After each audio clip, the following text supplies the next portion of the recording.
The engine was off. Had been for 22 minutes. David sat in the driver's seat of his Honda, both hands still on the wheel like he was driving somewhere, anywhere, except there was nowhere to go. The parking lot at Crestview Park was empty except for his car and a rusted pickup near the maintenance shed. 6:47 a.m. Good Friday. The irony wasn't lost on him. Rain drizzled down the windshield in those lazy streaks that never quite become drops. He watched one trace a crooked path down the glass, disappear into the rubber seal at the bottom. Gone. Like his job. Like his title. Like the person he thought he was. The coffee in the passenger seat had gone cold 2 hours ago. Gas station coffee. He'd bought it at 4:30 a.m. because he couldn't stand lying in bed anymore, staring at the ceiling, listening to Megan breathe softly beside him, not knowing how to tell her that everything they'd built was crumbling and he didn't have a single plan to fix it. His phone sat in the cup holder, screen dark. He didn't need to unlock it to see the email. He'd memorized it. 47 times in 3 days. He'd counted. We regret to inform you. The corporate translation for "you're disposable." 15 years. 15 years he'd given that company. Late nights. Missed recitals. Weekends spent on PowerPoint decks instead of at the lake with his kids. And they'd replaced him with an algorithm and a 2-paragraph email. But here's the thing about sitting in an empty parking lot at dawn on Good Friday when your life has just imploded: you don't want to move. Because moving means facing it. Moving means walking through the front door and seeing Megan's face and watching her try to be supportive while her eyes betray the fear she's trying to hide. Moving means admitting this is real. POV, you're 43 years old, and you don't know who you are anymore. David picked up the cold coffee, took a sip, winced. Bitter. Lukewarm. Somehow that felt appropriate. His mind drifted backward. 8 years. 8 years ago, Easter Sunday. He remembered it with the kind of clarity that hurts, the way you remember a punch you didn't see coming. That year, David was at the top of his game. Regional sales director. The youngest in company history. He'd walked into Easter service at Grace Community Church with Megan on his arm, both kids dressed in pastels, and he'd felt like he was exactly who God wanted him to be. The provider. The protector. The guy who got it right. He'd bought Megan a necklace that year. Real diamonds. Not the lab-grown stuff. He'd handed the velvet box to her after the Easter ham, after the kids had torn through their baskets, and she'd cried. Happy tears. Proud tears.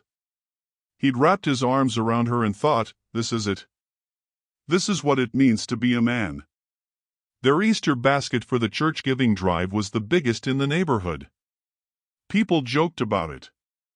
Leave it to David to outgive everyone. He'd laughed, but inside he'd puffed up a little.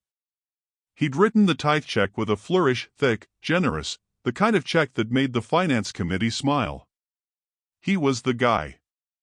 The one other men looked at and thought, I want to be like him when I grow up. And now those memories feel like someone's pressing a knife into an open wound and twisting slowly. David set the coffee down. His hand was shaking slightly. From cold? From exhaustion? From the realization that he'd spent 15 years building his identity on a foundation made of sand, and the tide had finally come in? Here's the truth nobody tells you when you're climbing the ladder can be pulled out from under you in a single email. And when you fall, you don't just lose your job. You lose the answer to the question you've been asking yourself since you were a boy watching his own father come home tired from the factory every night. Who am I? David had defined himself by what he could provide. Period. Full stop. He was the paycheck. He was the security. He was the reason his kids could play travel soccer and his wife could stay home when they were little. That was his identity. That was his worth. That was his offering to God, proof that he was doing something right, proof that he mattered. Strip that away, and what's left? A man in a cold car with cold coffee and a cold fear spreading through his chest that maybe, just maybe, there's nothing underneath the title and the salary and the performance review scores. Maybe he's hollow. Maybe he's been running on fumes for 15 years and the engine finally seized up. He tried to pray. That's what you're supposed to do, right? Good Christian man loses his job, he prays. He trusts. He quotes Jeremiah 29 verse 11 and nods solemnly and says God has a plan. David opened his mouth. Closed it. Opened it again. Nothing. Just the sound of rain on the roof. Just the distant hum of traffic on the interstate. Just silence, the kind of silence that feels heavy, like a blanket you can't throw off. God, he whispered finally. His voice sounded strange in the empty car. Cracked. Small. What did I do wrong? There it was. The question he'd been afraid to ask. Because asking it meant admitting he believed there was an answer. That maybe this wasn't random. That maybe God was punishing him.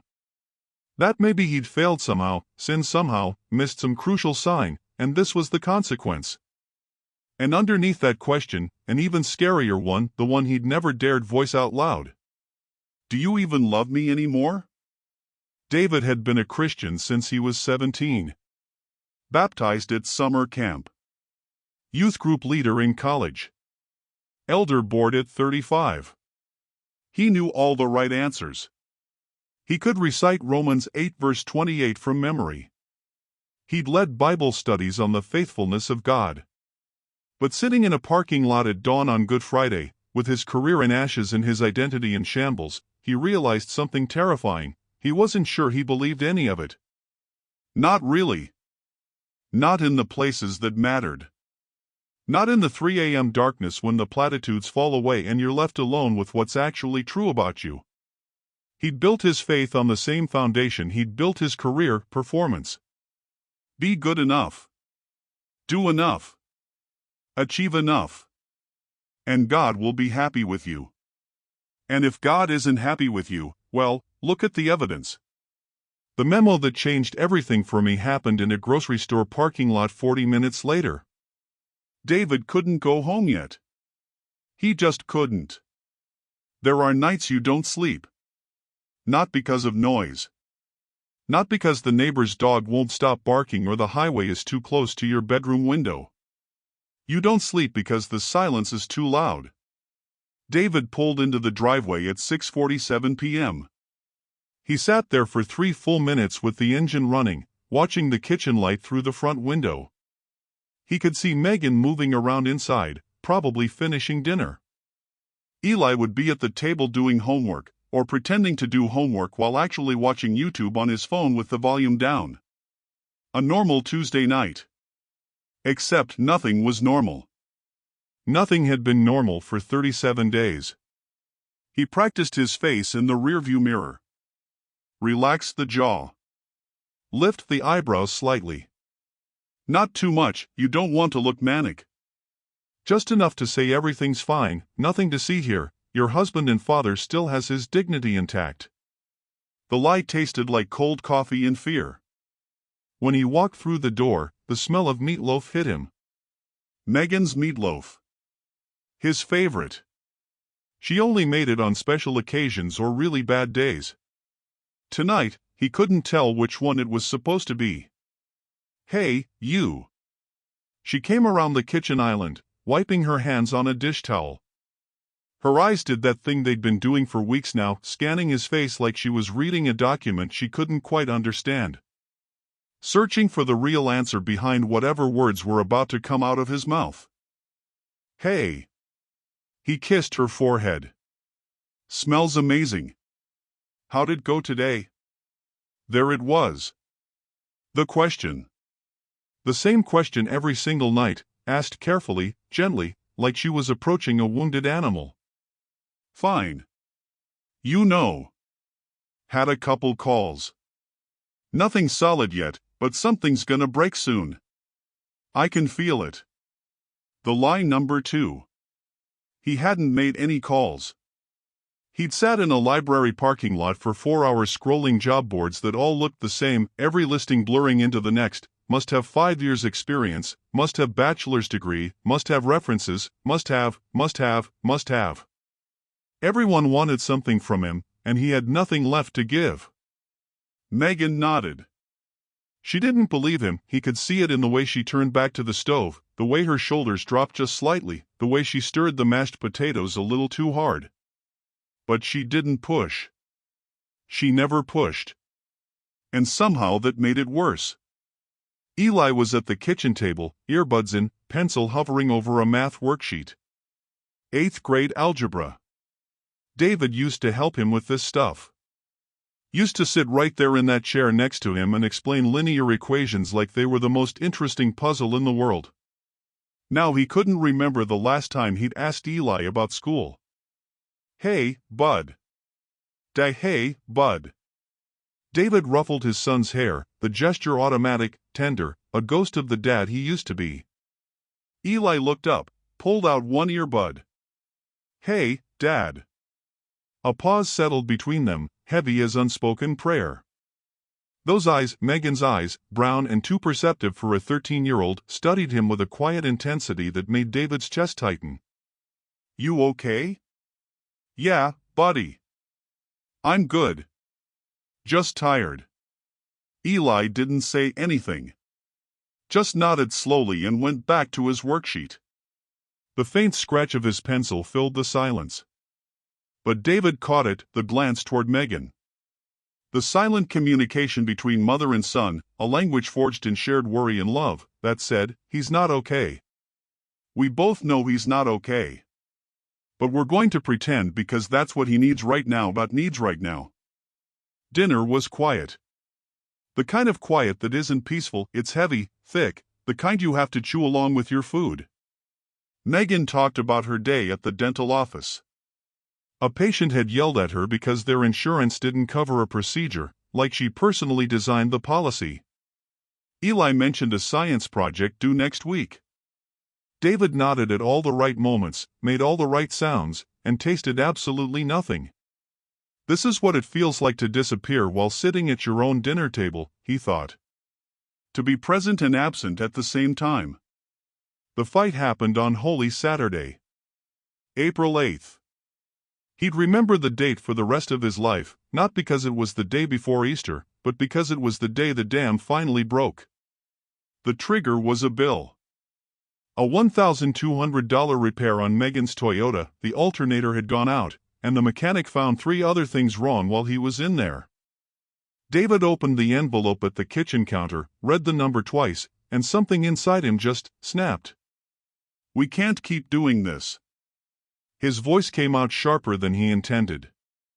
Megan looked up from loading the dishwasher. What do you mean? I mean this. All of this. The bills don't stop just because my paycheck did. The mortgage, the car, Eli's braces, groceries, gas, everything. It keeps coming, and I've got nothing coming in. Nothing.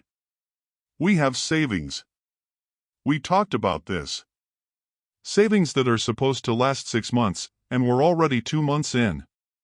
What happens when it runs out, Megan? What happens when there's nothing left? She closed the dishwasher. Slowly. Deliberately. We'll figure it out. We always do. You don't get it. He was pacing now, the bill still crumpled in his fist. I was supposed to provide. That's my job. That's what I do. That's what I've always done. And now I can't even. David. She stepped toward him. I don't need you to be the hero. The words hit him wrong. So wrong. Because in his head, being the hero was the whole point. Being the provider, the protector, the one who made everything work, that wasn't just his role. It was his identity. It was his offering to God. It was the proof that he mattered. And if he wasn't that, then who was he? Well, that's convenient, he heard himself say, because I'm clearly not him anymore. David. I did everything right, Megan. Everything. I went to college. I worked my way up. I gave 20 years to that company. I tithed. I prayed. I served on the elder board. I did all the things you're supposed to do. And what did God do?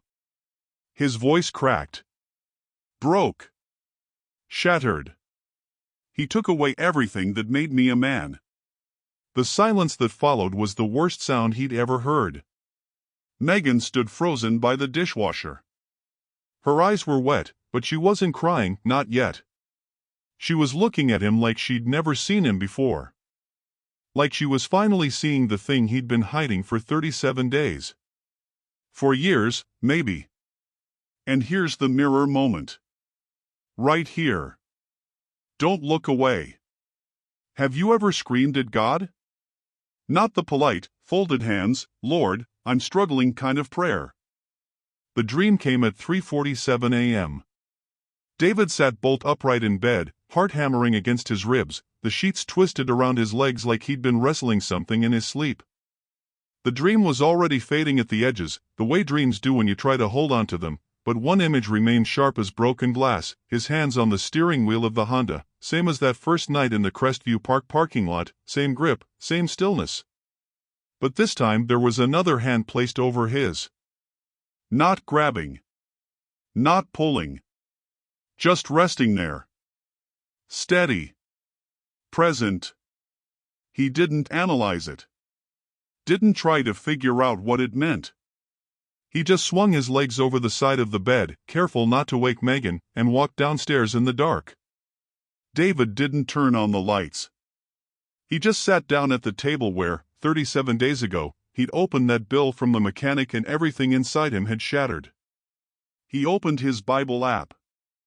The glow of the screen cut through the darkness, and he scrolled without knowing where he was going, thumb moving on its own, muscle memory from years of Sunday mornings and small group studies and elder board meetings when faith was still a checklist and not a lifeline.